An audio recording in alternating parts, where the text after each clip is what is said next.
පුතේ ඔයාට හැමෝම අදරේට එක එක නම් කියනව නේද? අම්මා මොකද කියන්නේ? අම්මා පුතාට මොකක් කියලාද කතා කරන්නේ? කියන්නකෝ. මගේ සහන්. සීය තාත්තා. අම්මා කියන්නේ සතරන් කැටේ.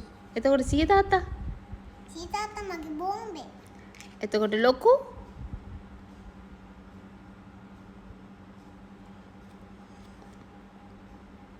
ලොකු මොකක් කියලාද කතා කරන්නේ? මේ ටයිගර් සුදු නෝනා. එතකොට අම්මා මොකක් කියලාද කතා කරන්නේ?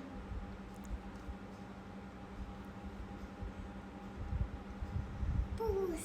නෑ අම්මා මොකද්ද කියන්නේ පුතාට? චුකුරු. තාත්තා චුකුරු කියන්නේ? නෑ චුකුලු. තාත්තා මොකද්ද කියන්නේ? අම්මා මොකද කියන්නේ? අම්මා මොකද්ද කියන්නේ? චුකුරු. තාත්තා තාත්තා මොකද්ද කියන්නේ? මම දැන් කිව්වේ මොකක් කියලා තාත්තා කතා කරන්නේ? සෝ සෝ